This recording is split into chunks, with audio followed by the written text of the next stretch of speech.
একটা অজানা শক্তি যা চুপচাপ মানুষের জীবনে ঢুকে পড়ে আর ধীরে ধীরে সবকিছু ধ্বংস করে দেয়। কেউ বুঝতেই পারে না কখন সবকিছু নিয়ন্ত্রণের বাইরে চলে যায়। এটা কি সত্যি কোনো অশরীরী শক্তি, নাকি এর পেছনে লুকিয়ে আছে আরো ভয়ঙ্কর কোনো রহস্য?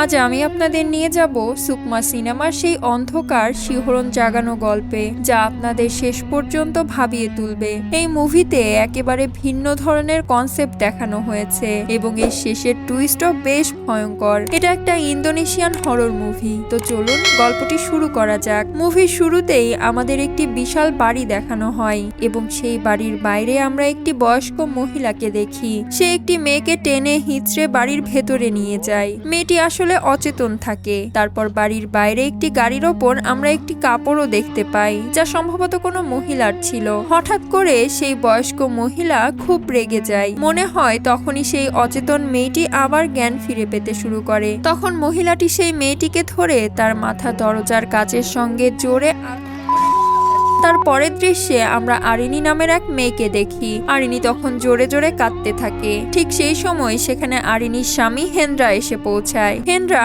আরিনীকে জিজ্ঞেস করতে থাকে সে তার বয়ফ্রেন্ডকে কোথায় লুকিয়ে রেখেছে। হঠাৎ করেই সেখান থেকে কেউ একজন দৌড়ে পালাতে শুরু করে। তখন হেন্দ্রা তার পেছনে ছুটে যায়, কিন্তু তখনই আমরা জানতে পারি সেগুলো আসলে হেন্দ্রার হ্যালুসিনেশন ছিল।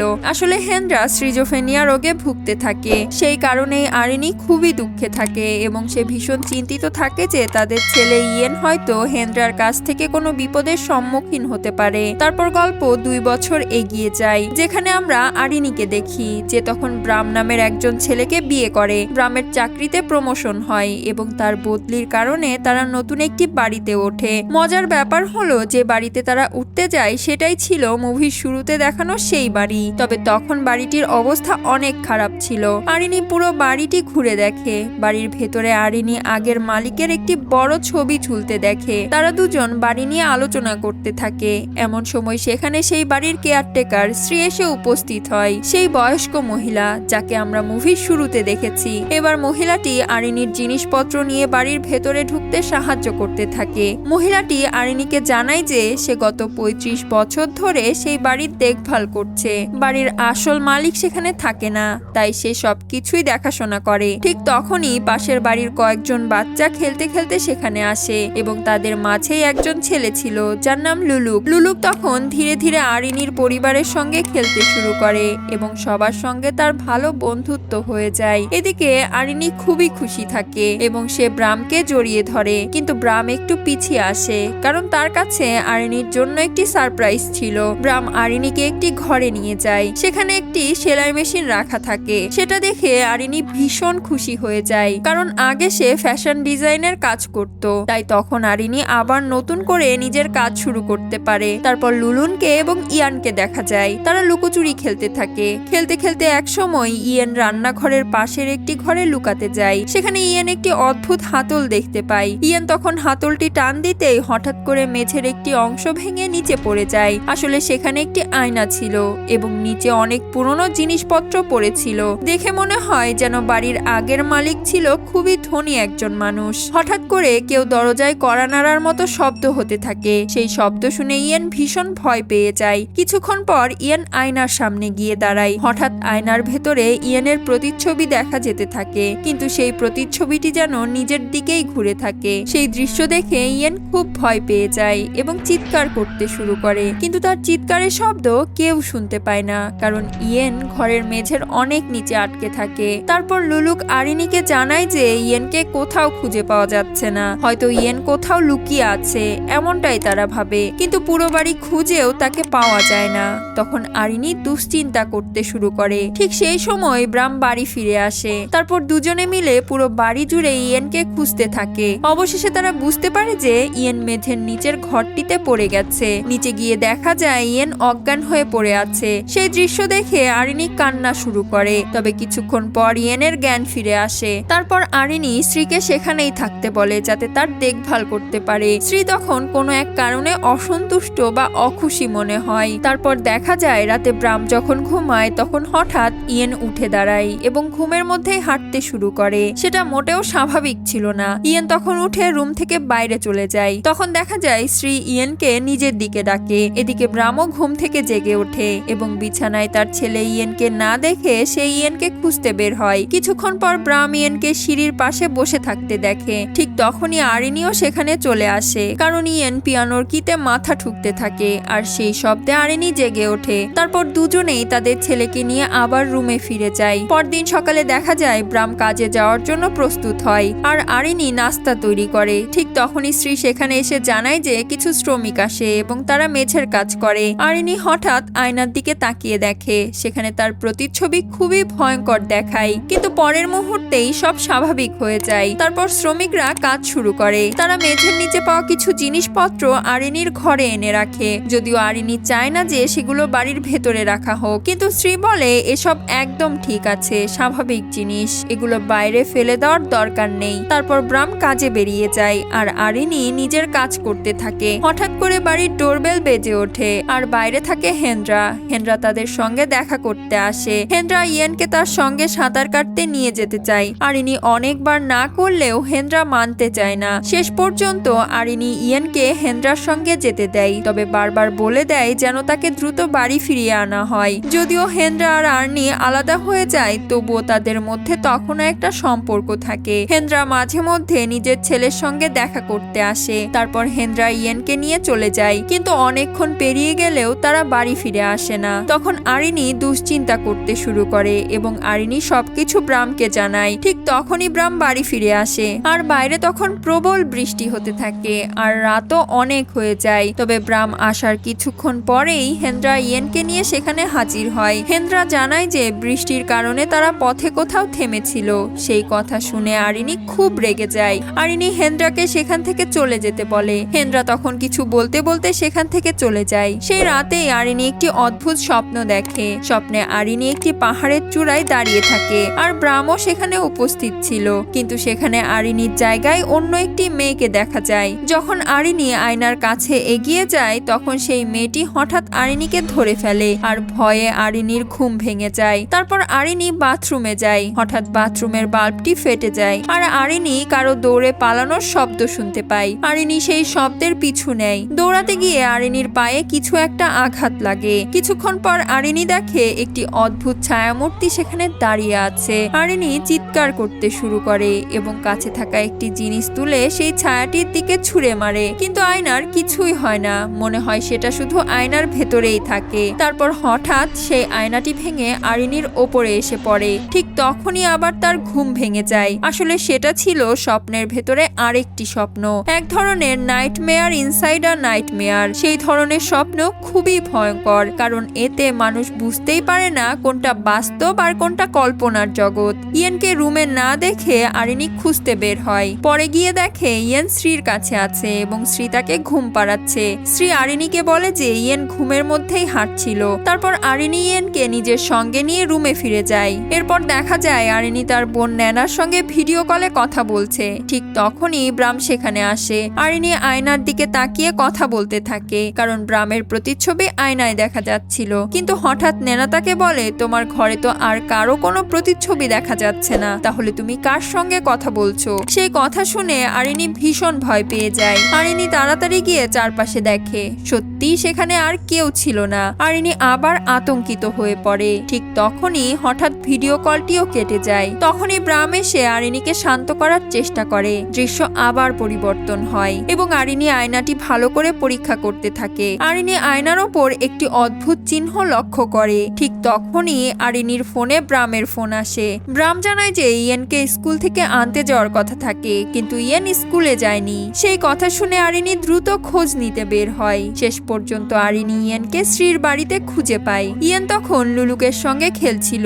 সেই ঘটনায় আরিনি শ্রীর ওপর খুব রেগে যায়। আরিনি বলে ভবিষ্যতে যেন তাকে না জানিয়ে ইয়েনকে কোথাও নিয়ে না যাওয়া হয়। শ্রী শান্তভাবে বলে ঠিক আছে, সে এবার থেকে বিষয়টি খেয়াল রাখবে। তারপর শ্রী আরিনিকে চায়ের জন্য ডাকে। কথা বলতে বলতে আরিনি জানতে পারে যে বাড়িতে তারা তখন থাকত দেখছে সেই বাড়ির আসল মালিকরা মারা গেছে। বাড়িটি তাদের এক আত্মীয়ের নামে দিয়ে যাওয়া হয়, কিন্তু সেই আত্মীয় সেখানে থাকে না, তাই স্ত্রী একাই বাড়িটি দেখাশোনা করে। আগে অবশ্য তার স্বামীও তার সঙ্গে সেই বাড়ির দায়িত্ব সামলাতেন, কিন্তু কয়েক বছর আগে সেও মারা যায়। দৃশ্য আবার পরিবর্তন হয়। তখন দেখা যায় আরিনী একটি স্থানীয় প্রাচীন জিনিসের দোকানে যায়। আরিনী সেখানে আয়নার ওপর দেখা অদ্ভুত চিহ্নটির বিষয়ে জানতে চায়। ঠিক তখনই আরিনীর চোখে পড়ে একটি বই। আরিনী লক্ষ্য করে এক মহিলা সেই দোকান থেকে বইটি কিনছে। বইটির ভেতরে একই ধরনের একটি চিহ্ন আঁকা থাকে, যা ঠিক যেমনটি আরিনী তাদের বাড়ির আয়নার ওপর দেখেছিল। কৌতূহলবশত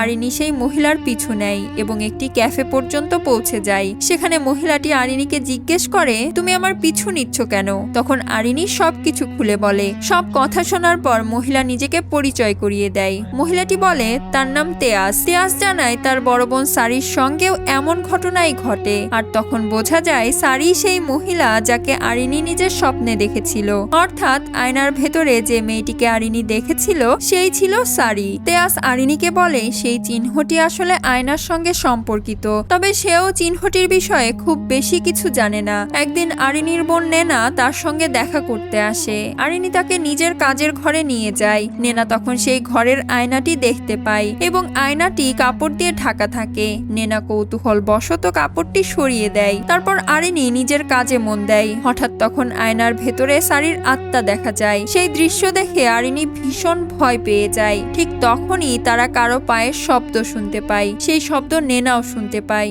হঠাৎ কেউ পেছন থেকে আরিনীর কাঁধে হাত রাখে। নেনা কিছু না ভেবেই সেই ব্যক্তির ওপর আক্রমণ করে বসে। পরে জানা যায় সে ছিল হেনরা। হেনরা তখন সেখানে ক্ষমা চাইতে আসে। ঠিক তখনই ইয়ান স্কুল থেকে বাড়ি ফিরে আসে। হেনরা ইয়ানকে নিজের সঙ্গে নিয়ে যেতে চাইলে ব্রাম এসে তাকে থামিয়ে দেয়। ব্রাম স্পষ্টভাবে বলে দেয় হেনরাকে সেখান থেকে চলে যেতে হবে। তারপর হেনরা সেখান থেকে চলে যেতে শুরু করে, কিন্তু হঠাৎ কি যেন হয়ে যায়। আচমকাই হেনরা ব্রামের ওপর হামলা করে বসে। হেনরা বারবার ব্রামকে জিজ্ঞেস করতে থাকে, তুমি কে? পরিস্থিতি তখন খুবই ভয়ঙ্কর হয়ে ওঠে। অনেক কষ্টে আরিনী হেনরাকে শান্ত করে সেখান থেকে পাঠিয়ে দেয়। হেনরা চলে যাওয়ার পর আরিনী ব্রামকে সব সত্যি কথা জানায়। আরিনী বলে হেনরা আসলে সিজোফ্রেনিয়া রোগে ভুগছে। সেই কথা আরিনী এতদিন ব্রামকে বলেনি, কারণ সে নিজের অতীত লুকিয়ে রাখতে চেয়েছিল। তারপর দেখা যায় আরিনী নিজের কাজে ব্যস্ত থাকে। হঠাৎ আরিনী বাইরে থেকে কারো আওয়াজ শুনতে পায়। আরিনী বাইরে গিয়ে স্ত্রীকে দাঁড়িয়ে থাকতে দেখে।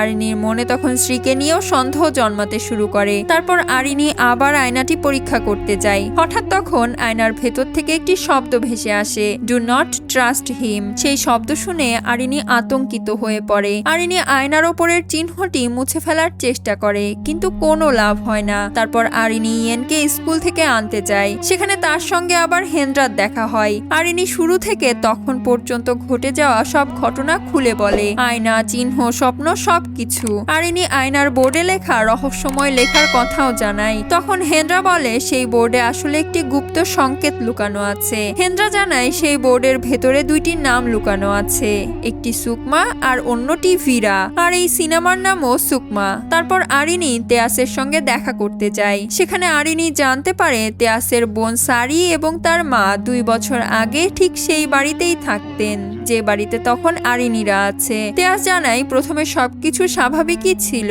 কিন্তু যখন তারা সেই আয়নাটি ঘরের বাইরে বের করে আনে তখন থেকেই অদ্ভুত সব ঘটনা ঘটতে শুরু করে। তেয়াসকে বিদেশে পড়তে যেতে হয়, তাই তেয়াস খুব বেশি দিন সেখানে থাকতে পারে না। তারপরে তেয়াস জানতে পারে তার বোন সারি এবং তার মা সেই বাড়ির ভেতরেই রহস্যজনকভাবে মারা যায়। তারপর তেয়াস যখন আরিনীকে তার বোন সারির একটি ছবি দেখায় তখন আরিনী অবাক হয়ে যায়। সে তার বোনের আত্মাকে তো সেই বাড়ির ভেতরেই কোথাও দেখেছে। তখন তেয়াস আরো একটি গুরুত্বপূর্ণ কথা জানায়, সারির একটি বয়ফ্রেন্ড ছিল, কিন্তু সে কোথায় হারিয়ে গেছে যা কেউ জানে না। আরিনী তখন সারির বয়ফ্রেন্ডের ছবি চাইলে তেয়াস বলে তাকে সেটা খুঁজে বের করতে হবে। তেয়াস তখন প্রতিশ্রুতি দেয় ছবি পেলে আরিনীকে অবশ্যই দেবে। তারপর আরিনী সেই রহস্যময় বইটি নিয়ে সোজা স্ত্রীর বাড়ির দিকে যায়। আরিনী তখন স্ত্রীর বাড়িতে গিয়ে খোঁজাখুঁজি শুরু করে। স্ত্রীর বাড়িতে খোঁজাখুঁজি করতে গিয়ে আরিনী একটি দরজার ভেতরে এক বৃদ্ধ দম্পতির পুরনো ছবি খুঁজে পায়। সেখানে আরিনী একটি বইয়ের ছেঁড়া পৃষ্ঠাও পায়। সেই পৃষ্ঠায় একটি মন্ত্র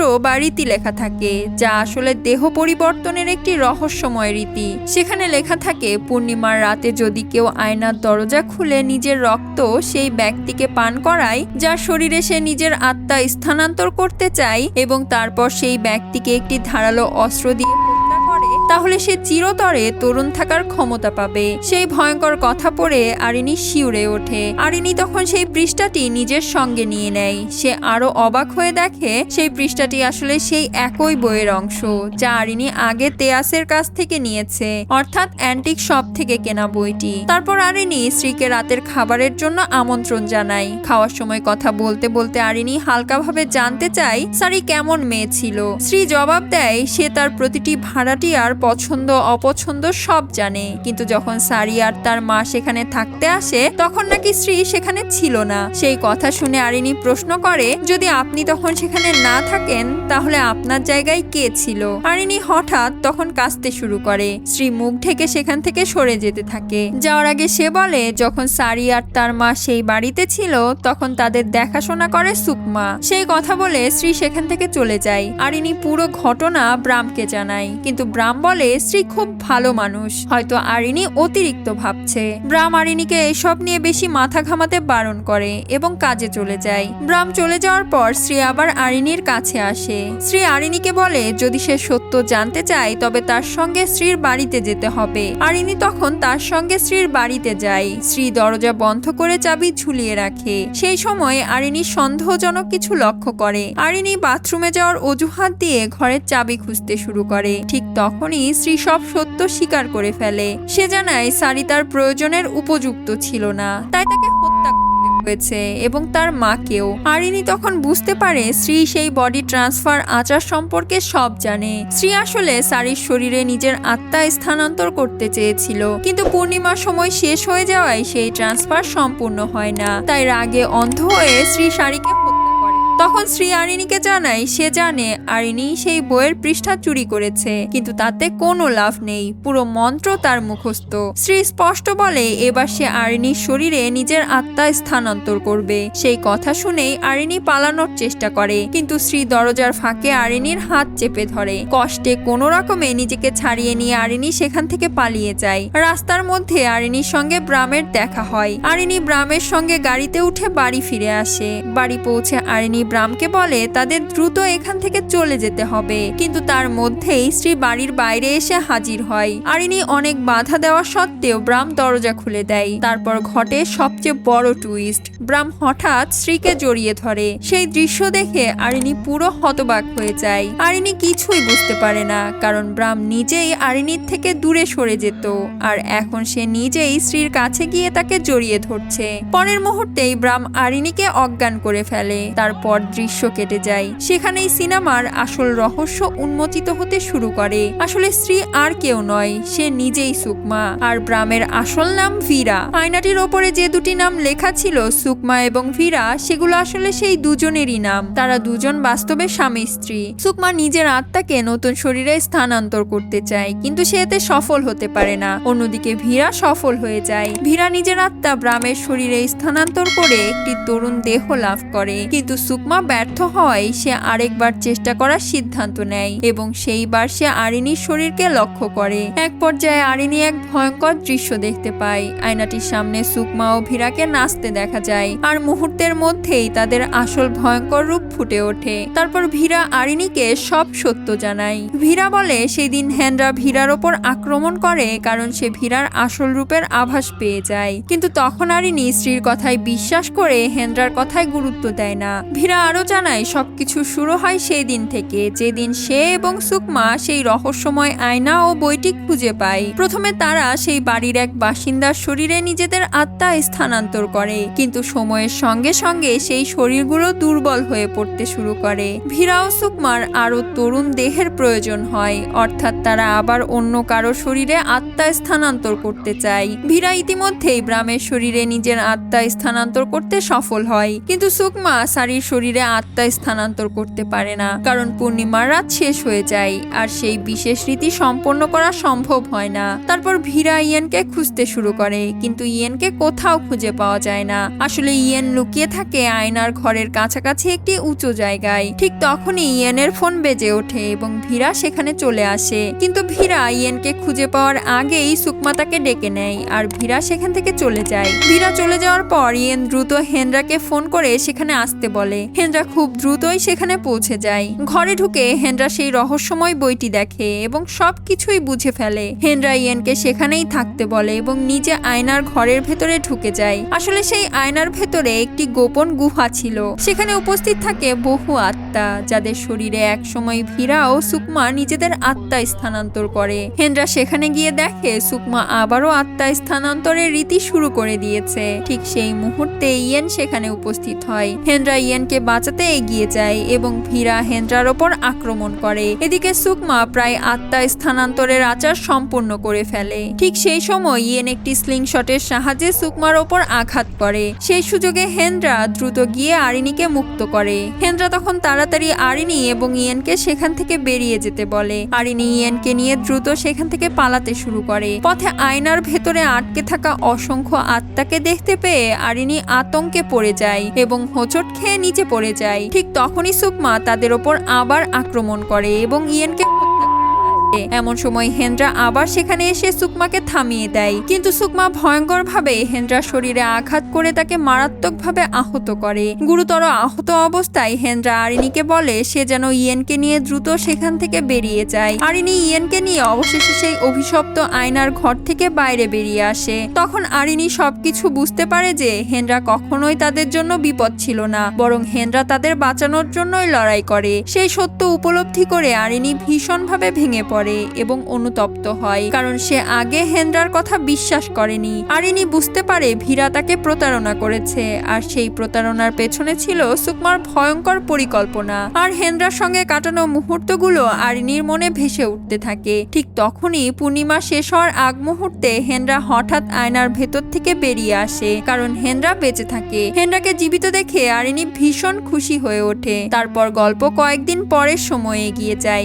দেখা যায় আরিনী ও হেনরা নতুন জায়গায় শান্তিতে বসবাস করতে থাকে। একদিন তেয়াস তাদের বাড়িতে আসে। তেয়াস আরিনীকে শাড়ির পুরনো ছবিগুলো দেখায়। সেই ছবিগুলো দেখে আরিনী স্তম্ভিত হয়ে যায়, কারণ ছবিতে যে মানুষটিকে দেখা যায় সে আর কেউ নয়, ব্রাম। অর্থাৎ ব্রামের শরীরে আসলে ছিল ভীরার আত্মা। তখন আরিনীর মনে পড়ে আয়নার ঘরে বন্দি শাড়ির আত্মা তাকে শুরু থেকেই ব্রামের ওপর ভরসা না করতে সতর্ক করেছে। মানে শুরু থেকেই সেই আত্মায় আরিনীকে সত্য জানাতে চেষ্টা করছিল। ঠিক সেই সময় আরিনী একটি ছবিতে দেখে ব্রাম যেভাবে চা খায় ঠিক একই ভঙ্গিতে হেনরাও চা খাচ্ছে, কিন্তু হেনরা কখনোই সেভাবে চা খেত না। সেটা দেখে আরিনী ভয়াবহ সত্যিটা বুঝতে পারে, হেনরার শরীরেও ভীরার আত্মা স্থানান্তরিত হয়ে গেছে।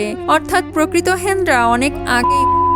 পোস্ট ক্রেডিট দৃশ্যে দেখানো হয় আসলে এসব কিভাবে ঘটেছে। ভীরা আগেই হেনরাকে অচেতন করে ফেলে। তারপর সুযোগ বুঝে সে নিজের আত্মা হেনরার শরীরে স্থানান্তর করে নেয়, যাতে সে আবারও একটি নতুন জীবিত দেহ পায় এবং তার ভয়ঙ্কর চক্র চালিয়ে যেতে পারে। ভীরা ইতিমধ্যেই হেনরার শরীরে নিজের আত্মা স্থানান্তর করে নিয়েছিল। ভীরা তখন সুকমার কাছে ফিরে যায়, কারণ সুকমা তখন খুব দুর্বল হয়ে পড়ে থাকে এবং গুরুতর আহত থাকে। কিন্তু ইয়েনকে বাঁচাতে গিয়ে হেনরা সুকমাকে আঘাত করে। সুকমা এতটাই দুর্বল হয়ে পড়ে যে সে আর নিজের আত্মা অন্য কারো শরীরে স্থানান্তর করতে সক্ষম ছিল না। অবশেষে ব্যর্থতা ও হতাশায় সুকমা সেই অভিশপ্ত আয়নার মাধ্যমেই নিজের জীবন শেষ করে দেয়। এর অর্থ দাঁড়ায় যে ভীরার আত্মা তখন স্থায়ীভাবে হেনরার শরীরের ভেতরেই রয়ে যায়। বাইরের দুনিয়ার কাছে সে তখন হেনরা, কিন্তু বাস্তবে সে ভীরা, আরিনীর স্বামীর রূপে। সবচেয়ে গুরুত্বপূর্ণ বিষয় হলো আরিনীও তখন সেই সত্যিটা বুঝে যায়। আরিনী জানে সে আর কখনো আসল হেনরাকে ফিরিয়ে আনতে পারবে না,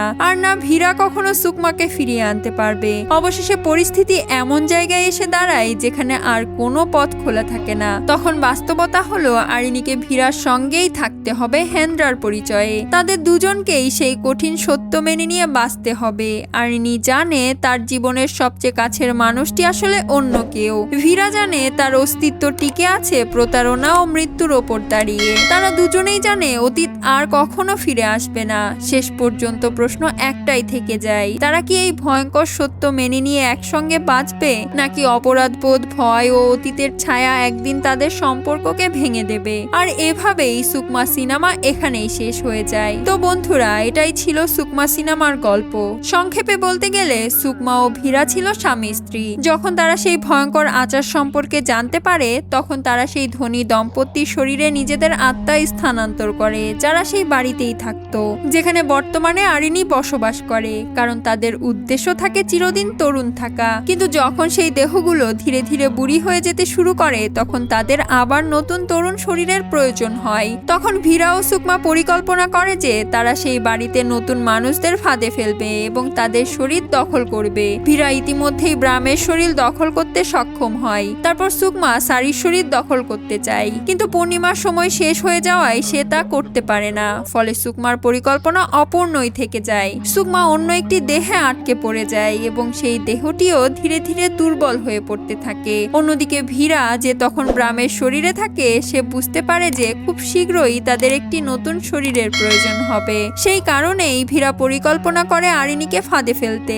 কিন্তু পরিস্থিতি এমন ভাবে মোড় নেয় যে ভীরা শেষ পর্যন্ত নিজের আত্মা হেন্দ্রার শরীরেই স্থানান্তর করে নেয়। তারপর সে হেন্দ্রার রূপে আরিনীর সঙ্গে থাকতে শুরু করে। গল্পের শেষে দেখা যায় আরিনী এবং ভীরা এক অদ্ভুত বাস্তবতায় একসঙ্গে আটকে যায়, যেখানে সত্য জানার পরও তাদের একসঙ্গে বেঁচে থাকতে হয়। আশা করি সুকমা সিনেমার গল্পটি আপনাদের ভালোভাবে বোঝাতে পেরেছি। ভিডিওটি ভালো লেগে থাকলে অবশ্যই লাইক করবেন। আর যদি আপনারা এখনো সুমালা সিনেমাটি না দেখে থাকেন, তাহলে সেটাও দেখে নিতে পারেন, কারণ এই সিনেমায় কালো জাদুর এমন এক পরিণতি দেখানো হয়েছে যা আপনাদের শিহরিত করে তুলবে। সময় করে দেখে নিতে পারেন। ভিডিওর লিংক নিচের কমেন্ট সেকশনে পিন করা আছে, অবশ্যই চেক করে দেখবেন। খুব চমৎকার সিনেমা। তাহলে আবার দেখা হবে পরবর্তী ভিডিওতে। ততদিন পর্যন্ত ভালো থাকবেন। আর আমাদের চ্যানেলে নতুন হলে প্লিজ সাবস্ক্রাইব করুন।